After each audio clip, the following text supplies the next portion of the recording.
مچھلی فروش بوڑھے نے کہا، میں نے جلیانوالہ باغ سے کہیں بڑے موقع دیکھ رکھے ہیں۔ سن 57 کے غدر میں نے چیختے چلاتے اور ایک دوسرے پہ حملہ کرتے ہوئے قافلوں کو دیکھا ہے۔ سرخ بخار کی وبا میں نے ایک ایک دروازے سے 3 مردے بیک وقت نکلتے دیکھے ہیں۔ لیکن چونکہ تم لوگ اس واقعے کا اصرار کرتے ہو، اس لیے تمہیں اسی کا قصہ سناؤں گا۔ بدمنی چوتھے مہینے کے 9ویں دن شروع ہوئی۔ شہر کے بازار میں 2 انگریزوں نے مجھے ٹھہرایا تو میں سمجھا مچھلی کے گاہک ہیں۔ میں نے خوشی خوشی ٹوکری نیچے رکھی۔ ایک کھڑا رہا، دوسرا کیمرہ آنکھ سے لگائے پیچھے ہٹتا گیا۔ اس نے تصویریں لیں، پھر جیب سے چاندی کا سکہ نکال کر میری طرف اچھالا۔ میں نے ہوا میں ناچ ناچ کر سکہ پکڑنے کی کوشش کی تو اس نے اور تصویریں لیں۔ آخر سکہ زمین پہ گرا اور جب میں اٹھا چکا تو وہ ہنس ہنس کر باتیں کرتے ہوئے جا رہے تھے۔ دفتن گلی کے موڑ سے 2 آدمی ان پہ حملہ آور ہوئے۔ ایک کی تلوار اس کے پیٹ کے پار ہو گئی جس نے تصویریں لی تھیں، دوسرے کی تلوار اس کے ساتھی کی پسلیوں میں اٹک گئی۔ ابھی ابھی میں نے ان سے سکہ لیا تھا، ہو سکتا ہے یہ سور مجھ پہ بھی حملہ آور ہوں، یہ سوچ کر میں وہاں سے کھسک آیا۔ اگلے بازار میں تھوڑے تھوڑے فاصلے پر کچھ اور انگریزوں کی لاشیں پڑی تھیں۔ ان کے سنہری بال خون اور گرد سے بدرنگ ہو رہے تھے۔ چند لوگ عجلت میں دکانیں بند کر رہے تھے اور چند لوگ لاشوں کے آس پاس کھڑے تھے، لیکن سب کے چہرے زرد اور خوفزدہ تھے۔ دربار صاحب کے سامنے ایک خوبصورت انگریز پڑا تھا۔ ایک پتلی سی چھری اس کی گردن کے آر پار تھی اور وہ اس کا دستہ پکڑے جاں کنی کی حالت سے گزر رہا تھا۔ نوجوان آنکھیں اور ہونٹ دنیا کی خوشنما ترین چیزیں ہیں، لیکن جب وہ سرد کر دیے جاتے ہیں تو انہیں دیکھ کر انسان کا دل ٹوٹ جاتا ہے۔ کچہری تک پہنچتے پہنچتے میں نے 3 اور لاشیں دیکھیں جو نالیوں کے کنارے پڑی تھیں۔ لاشوں کے علاوہ میں نے ایک آگ دیکھی، ایک پوشیدہ اور خاموش آگ، وہ آگ جو دلوں اور آنکھوں میں لگی تھی۔ میں نے ہزاروں مردہ انسان اور مچھلیاں دیکھ رکھی ہیں۔ ایک بار ریل گاڑی کی ٹکر ہوئی تو میں نے ایک آدمی کی گردن کے پاس دوسرے کا سر پڑا ہوا دیکھا، مگر میں خوفزدہ نہیں ہوا۔ لیکن وہ خاموش دبا دبا غصہ جو اس وقت شہر کے ہر نفس، ہر جاندار میں سانس لے رہا تھا، اسے دیکھ کر میں گھر چلا آیا۔ اس وقت سے شہر کا تمام کاروبار بند ہو گیا اور سڑکوں بازاروں میں فوجی ٹرک اور گورے سپاہی پھرنے لگے۔ شہر کے باشندے گلی محلوں میں اکٹھے ہونے لگے اور انہی میں سے ایک گروہ تھا جس نے بھرے بازار میں اس انگریز عورت کی بے حرمتی کی جو فساد کی جڑ بنی۔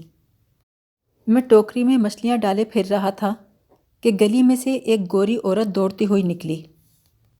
میں ٹھٹک کر رک گیا۔ اس کے پیچھے شہریوں کا ایک گروہ شکاری کتوں کی طرح لگا ہوا تھا۔ بازار کے وسط میں انہوں نے عورت کو آ لیا اور چاروں طرف سے اسے گھیرے میں لے کر پلید نظروں سے گھورنے لگے۔ عورت کے بال راکھ کے رنگ کے تھے اور اس نے پھولدار قمیص پہن رکھی تھی۔ اس کی اوڑھنی غائب تھی، اس کی ٹانگیں کیچڑ میں لتھڑی ہوئی تھیں۔ وہ ان کے درمیان گڑیا کی طرح کھڑی تھی اور اس کا سفید چہرہ بے جان تھا۔ مجمع کچھ دیر خاموش رکا رہا، پھر ایک شخص آگے بڑھا۔ اس نے عورت کی قمیص کو جھٹکے سے دامن تک پھاڑ دیا۔ عورت نے چیخ ماری جس سے سارا طلسم ٹوٹ گیا اور مجمع اس پہ پل پڑا۔ وہ 20-25 آدمیوں کے نیچے غائب ہو گئی، لیکن اس کی چیخیں برابر مجھ تک پہنچتی رہیں۔ میرے سامنے وہ اسے کووں کی طرح نوچتے رہے، مگر وہ بڑی سخت جان عورت تھی۔ ادھر ہجوم کا دباؤ ذرا کم ہوا، ادھر وہ اچھل کر ان کے بیچ سے نکلی اور ایک طرف کو بھاگ کھڑی ہوئی۔ اس کے بال سر پہ کھڑے تھے اور وہ ٹانگیں پھیلا کر پوری رفتار سے بھاگ رہی تھی۔ اس کی پھولدار قمیص کہیں دکھائی نہ دے رہی تھی۔ اس کے بعد وہ گروہ اسی گلی میں غائب ہو گیا جہاں سے آیا تھا۔ میں دل میں انہیں لعنت ملامت کرتا چلا آیا، لیکن اس رات پہلی بار مجھے اچھی نیند نہ آئی۔ صبح اٹھا تو باہر چہل پہل تھی۔ میں ٹوکری میں مچھلیاں بھر کے باہر نکل آیا۔ سڑکیں آباد تھیں، مگر دکانیں کھولنے کی بجائے لوگ جلدی جلدی چل رہے تھے۔ سب لوگ ایک ہی طرف جا رہے تھے، مگر ایک دوسرے کی طرف دیکھ نہیں رہے تھے۔ میں بھی ان میں شامل ہو گیا۔ میں نے بھی ان کی طرح ہونٹ بھیج لیے اور انہی کی طرح اکڑ کر چلنے لگا۔ بازار میں پہنچے تو دیکھا گورے سپاہیوں نے میدان جنگ کی طرح مورچہ لگا رکھا تھا۔ پولیس کے ایک دستے نے ہجوم پہ لاٹھیاں برسانا شروع کر دیں۔ ایک لاٹھی میری ٹوکری پہ لگی جس سے ساری مچھلیاں بکھر گئیں۔ انہیں اکٹھا کرتے ہوئے کچھ لاٹھیاں میری پیٹھ پہ بھی پڑیں۔ جب میں اٹھ رہا تھا تو میرے کان میں نعروں کی آواز آئی۔ یہ ایک دوسرا ہجوم تھا جو مخالف سمت سے بازار میں داخل ہوا۔ ان کے ملتے ہی لوگوں کی زبانوں میں جان پڑ گئی اور گونگا مجمع پوری قوت سے چلانے لگا۔ چاروں طرف لوگ دھکم پیل کر رہے تھے، نعرے لگا رہے تھے۔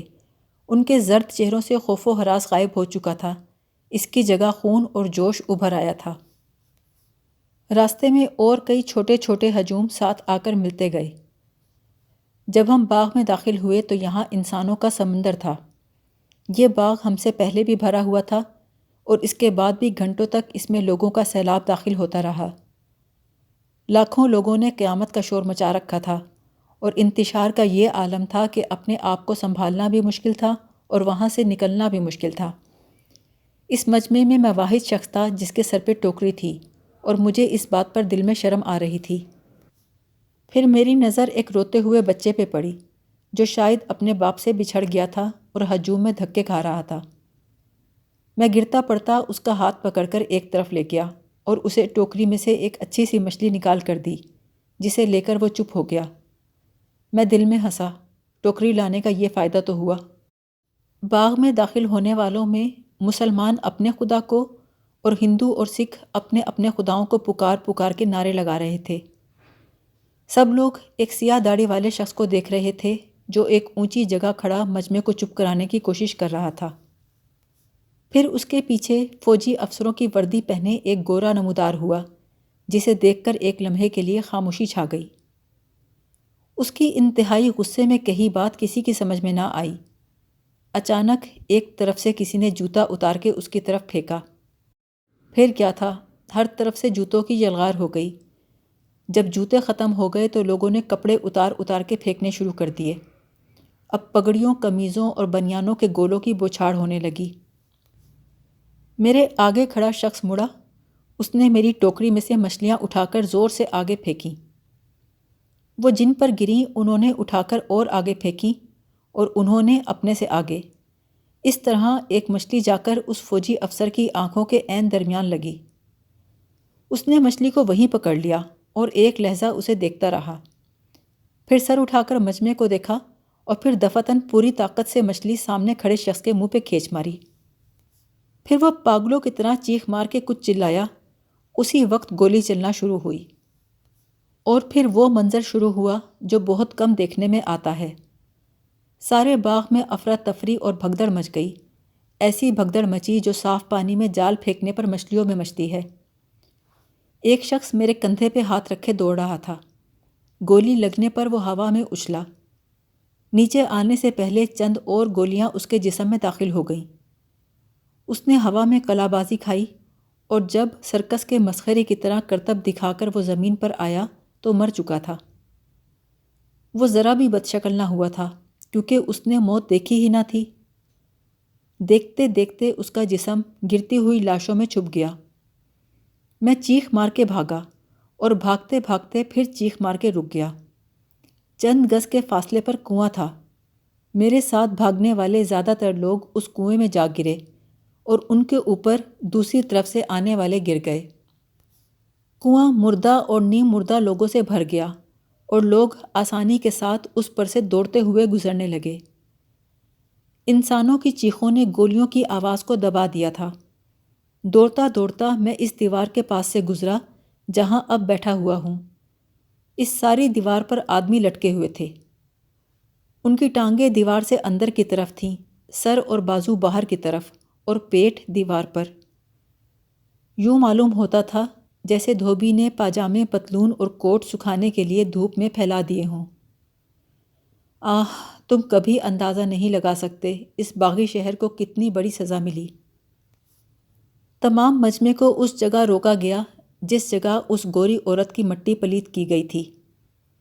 بازار کے دونوں طرف گورے سپاہیوں کی قطاریں گولی چلانے کو تیار کھڑی تھیں اور بازار کے بیچوں بیچ انسانی جسموں کا دریا بہہ رہا تھا۔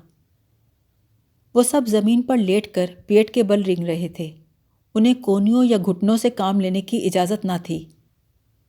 باغ سے نکلنے کا یہی ایک راستہ تھا، اور بتایا گیا کہ یہاں سے سانپ کی طرح پیٹ پر چل کر گزرنا ہے، جہاں ان کی عورت کے ساتھ سانپوں کا سا سلوک کیا گیا تھا۔ پھر سپاہیوں نے رینگتے ہوئے جسموں سے 6 انچ اوپر گولی چلانا شروع کر دی۔ جان بچانے کے لیے بھاگنے والوں نے مٹی میں سر گاڑ دیے اور پاؤں کی انگلیوں اور ناخنوں کی مدد سے رینگنے لگے۔ میں 6 سال کا تھا جب میرے باپ نے مجھے پانی کی سطح پر اوندھے لیٹ کر ہاتھ پاؤں ہلائے بغیر تیرنا سکھایا تھا، اس لیے جب میری باری آئی تو آسانی سے رینگنے لگا، لیکن گولیوں کی زد سے بچنے کے لیے مجھے بھی اپنا سر زمین میں گاڑنا پڑا۔ البتہ میرے ساتھ جو بوڑھا رینگ رہا تھا، اس کی کھوپڑی سے خون بہہ رہا تھا اور اس کے گال سے بہتا ہوا مٹی پر ایک لکیر بناتا جا رہا تھا۔ وہ رو رہا تھا۔ جب راستے کے اختتام پر ہم اٹھ کر بھاگے تو میں نے دیکھا یہ وہ نورانی داڑھی والا بڈھا تھا جو ہر جمعرات کو مجھ سے مچھلی خریدتا تھا۔ اس کی بڑی سی پنساری کی دکان تھی۔ وہ 3 جوان بیٹوں کا باپ تھا۔ اس کے بعد ایک مدت تک لوگ وہاں سے اسی انداز میں لیٹ کر گزرتے رہے جو انسانوں کی آمد و رفت کا انتہائی معیوب طریقہ ہے۔ اب تمہیں یہاں سے چلے جانا چاہیے بچوں، کیونکہ ابھی یہاں کرفیو لگ جائے گا۔ اس کے بعد جو بھی یہاں پایا گیا اسے گولی مار دی جائے گی۔ نعیم، عذرا اور ان کے ساتھیوں نے واپس جاتے ہوئے اس 4 فٹ کی دیوار کو غور سے دیکھا جو باغ کے چاروں طرف بنی ہوئی تھی، جس کے ایک کونے میں کنواں کھدا ہوا تھا۔ یہ تمام جگہ 3 اطراف سے 100 منزلہ مکانوں میں گھری ہوئی تھی اور باہر نکلنے کا صرف ایک ہی راستہ تھا۔ یہ جگہ جو جلیانوالہ باغ کہلاتی تھی، اب مویشی باندھنے کا باڑہ معلوم ہو رہی تھی۔